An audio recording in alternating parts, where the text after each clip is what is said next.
اعوذ باللہ من الشیطان اللعین الرجیم وَإِن نَكَثُوا أَيْمَانَهُم مِّن بَعْدِ عَهْدِهِمْ وَطَعَنُوا فِي دِينِكُمْ فَقَاتِلُوا أَئِمَّةَ الْكُفْرِ إِنَّهُمْ لَا أَيْمَانَ لَهُمْ لَعَلَّهُمْ يَنتَهُونَ صدق اللہ العلی العظیم۔ السلام علیکم ورحمۃ اللہ وبرکاتہ۔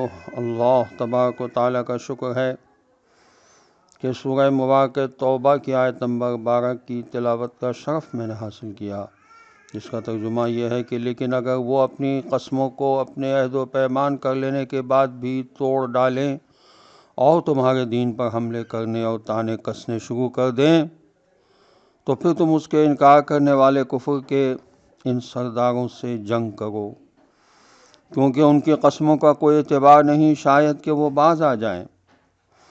تفسیر صافی میں صفحہ 203 پر بحوالِ تفسیر قمی اس آیت کے ذیل میں لکھا ہے کہ مفسرین نے لکھا کہ یہ آیت ہر عہد شکن کے بارے میں نازل ہوئی ہے، جیسے جنگ جمل والے بھی اس کے پوری طرح مصداق ہیں۔ اس کی خبر خدا نے رسول اکرم صلی اللہ علیہ وسلم کو دے دی تھی، اور آپ صلی اللہ علیہ وسلم نے یہ بات حضرت علی علیہ السلام کو بتا دی تھی۔ اس لیے روز جنگ جمل حضرت علی علیہ السلام نے یہی آیت پڑھی اور فرمایا کہ میں نے اسی آیت کے مطابق عہد شکن گروہ کے ساتھ جنگ کی ہے۔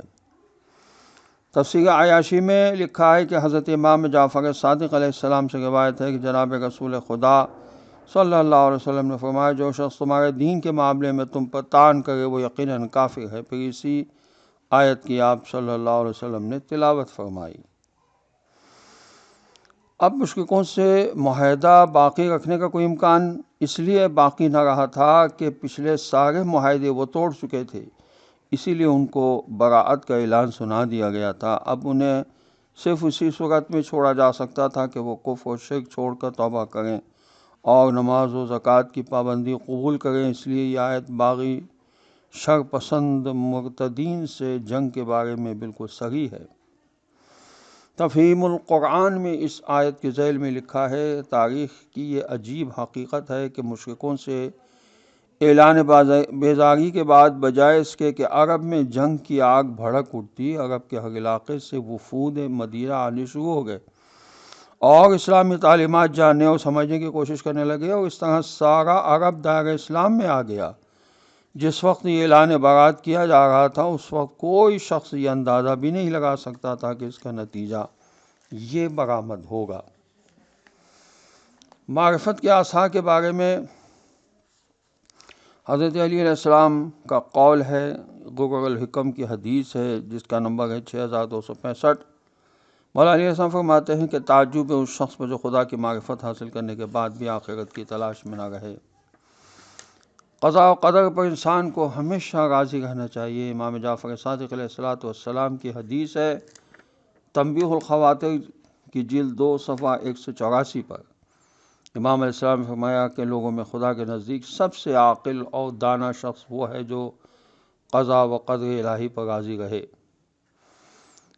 ایک توحید کے منکر ابو شاکر دیسانی نامی شخص نے حشام بن حکم سے کہا، قرآن میں ایک آیت هو الذی فی السماء الہ وفی الارض الہ، سورہ زخرف کی آیت نمبر 84 ہے، جو ہمارے دو خدا ہونے کے عقیدے کی تصدیق کر رہی ہے۔ تو حشام نے کہا میں امام جعفر صادق علیہ السلام کی خدمت میں حاضر ہوا اور واقعے کو ذکر کیا۔ امام علیہ السلام نے فرمایا جب اس کے پاس جانا تو اس سے پوچھنا بتاؤ کوفے میں تمہارا نام کیا ہے؟ وہ کہے گا کہ فلاں، تو اس سے کہنا بصرے میں تمہارا نام کیا ہے؟ تو کہے گا کہ فلاں، تو کہنا ہمارا خدا بھی اسی طرح ہے کہ آسمان میں بھی الہ ہے اور زمین میں بھی الہ ہے۔ حشام کہتے ہیں جب میں نے اسے یہ جواب دیا تو اس نے مجھ سے کہا یہ جواب تمہارا تو نہیں ہے بلکہ حجاز سے لائے ہو۔ یہ سفینۃ البحار کی جلد 2 میں صفحہ 157 پر حدیث ہے۔ اعتقادی مسائل میں سے خدا کا عادل ہونا ایک اہم مسئلہ ہے جس کے بارے میں ہم انشاءاللہ اگلی کسی ویڈیو میں گفتگو کریں گے۔ حضرت علی علیہ السلام کا یہ فرمان شرح ابن ابی الحدید کی جلد 7 صفحہ 246 پر ہے کہ یہ دنیا ایسا گھر ہے جو اپنے رب کی نظر میں ذلیل و خوار ہے، چنانچہ اس نے حلال کے ساتھ حرام، بھلائی کے ساتھ برائی، زندگی کے ساتھ موت، شیرینی کے ساتھ تلخی خلط ملط کر دی ہے۔ اپنے دوستوں کے لیے غل و غش نہیں رکھا اور نہ ہی دشمنوں کو دینے میں بخل کیا ہے۔ وآخر دعوانا ان الحمد للہ رب العالمین، والسلام علیکم ورحمۃ اللہ وبرکاتہ۔